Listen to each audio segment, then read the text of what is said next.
किसने पढ़ा है? हाथ उठाइए। आर्टिकल 244, आर्टिकल 244 आपको ताकत देता है स्वशासन की, आदिवासियों का स्वशासन। और यदि आपको आदिवासियों के स्वशासन का एक एग्जाम्पल देखना हो तो इस बेड़का टापू पे आके देखिए कि किस तरीके से बिना पुलिस के, बिना हेड स्टेशन के आज इतने लोगों को इतना बड़ा कार्यक्रम करके दिखाया।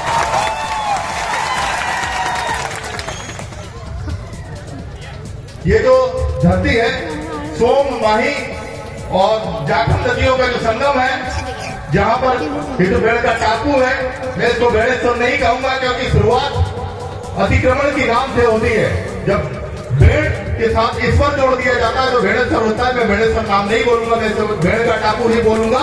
और ये भेड़ का टापू आदिवासियों के स्वाभिमान का, आदिवासियों की अस्मिता का और आदिवासियों की पहचान का एक सबूत है कि वो भूमि है जो हजारों साल से, जो भेड़ का भील, जो माओजी महाराज है, ये उनकी कर्म भूमि है।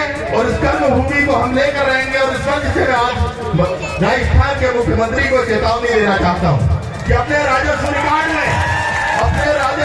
में कलेक्टर को आदेश दे दो कि ये जो भूमि है इसको राजस्व रिकॉर्ड में आदिवासियों के नाम कर दे। और सिर्फ इस भूमि से काम नहीं चलेगा। जो संविधान में आपको पावर दिए हैं वो टीएससी के अंदर दिया, ट्राइबल एडवाइजरी काउंसिल। जो ट्राइबल एडवाइजरी काउंसिल, हमको डमी काउंसिल नहीं चाहिए, हमको ऐसा अध्यक्ष नहीं चाहिए जो चीफ मिनिस्टर जिसका चेयरमैन हो।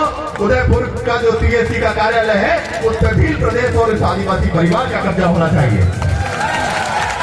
कम से कम 80% पोस्ट जो है, कम से कम 80% जो पोस्ट है वो आदिवासी परिवार के लोगों को आपको दी जाए। और आप लोग तय कीजिए कि अध्यक्ष कौन होगा। मैं आपसे वादा करता हूं कि 2023 के पहले वो आदमी टीएससी का चेयरमैन होगा। मेरी उच्च स्तर पे बात हुई और मैंने उनको बोला है कि जहां जहां पर टीएससी का गठन हुआ है वहां पर चीफ मिनिस्टर टीएससी का चेयरमैन नहीं होना चाहिए, वहां पर चेयरमैन आदिवासी समाज से होना चाहिए। और जो टीएससी की पावर मैं आपको बताना चाहता हूं कि टीएससी कैबिनेट से भी बड़ी होती है। कैबिनेट को जो पावर होते हैं उससे कई ज्यादा पावर अनुसूचित एरियो में टीएससी को दिए गए संविधान के अंदर। लेकिन कोई भी माई का लाल, कोई भी राष्ट्रपति, कोई भी राज्यपाल, चूंकि ये जंगू मंगू है उन सरकारों के, उन चट्टों के, तो ये इनको जमीन पर नहीं उतरने देते हैं। गवर्नर क्या कर रहे हैं? गवर्नर एक संघ परिवार की गुलामी कर रहे हैं। राष्ट्रपति क्या कर रहे हैं? संघ परिवार की गुलामी कर रहे हैं। हमको बड़ी खुशी हुई थी जब द्रौपदी मुर्मू जी का नाम आया था, लेकिन जब हमने देखा कि एक शंकर मंदिर पर को झाड़ू लगाते दिखाया गया, क्या दिखाना चाहते हो आप आदिवासी को? किस तरीके से आप दिखाना चाहते हो? हमारी खुद की संस्कृति है, हमारा खुद का धर्म है, आप क्या दिखाना चाहते हो आदिवासियों को कि आदिवासी आपका गुलाम है? किसी गुलामी से आदिवासी को नफरत है, किसी गुलामी से हमें नफरत है। और हमने जिस तरीके से अंग्रेजों को भगाया उसी तरीके से इस बेड़ेश्वर टापू से ये जो लोग हैं आज बड़ी सुरक्षा कर रहे हैं। देखिए आप वहां पर मंदिरों की, इनको डर है कि कहीं आज कब्जा नहीं कर ले। हम लीगली कब्जा करेंगे, लीगली कब्जा करेंगे इस धरती पे। और एक बात और मैं बोलना चाहता हूँ, मुझे पता चला यहाँ पर पाखंडवाद के खिलाफ बोलने पर एफआईआर दर्ज कर दी गई। अरे पाखंडवाद के खिलाफ बोलने की आजादी तो संविधान देता है। मैं कोई डॉक्टर हूँ, मैं कई दर्जन हूँ, मैं आप आता हूँ, मैं लोगों से बोलना चाहता हूँ, कोई जरूरत नहीं है आपको उपवास करने की। न तीज, न छठ, न सप्तमी, बड़ी आज सप्ताह में एक बार कड़कनाथ खाइए।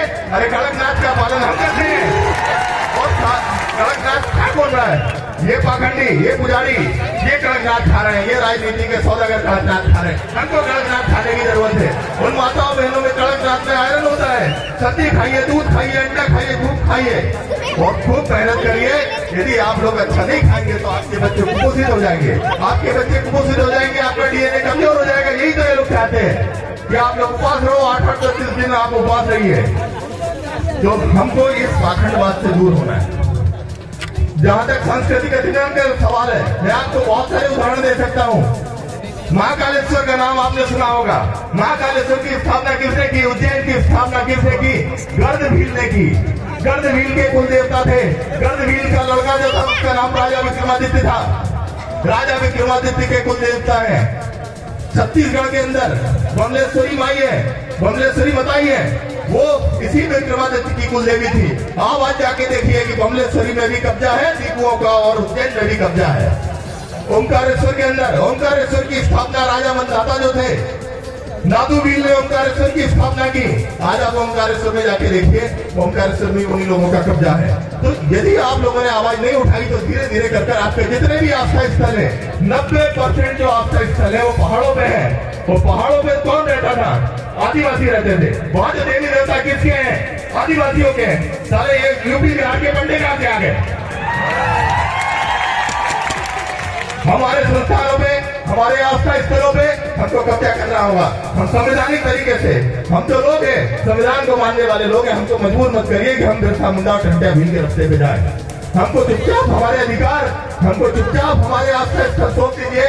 नहीं तो ये आदिवासी अभी तो जागा है, जिस दिन उठ खड़ा हुआ आप लोग भागते फिरोगे। जय Jawahar. News 24 public live channel को सब्सक्राइब, लाइक और शेयर करें।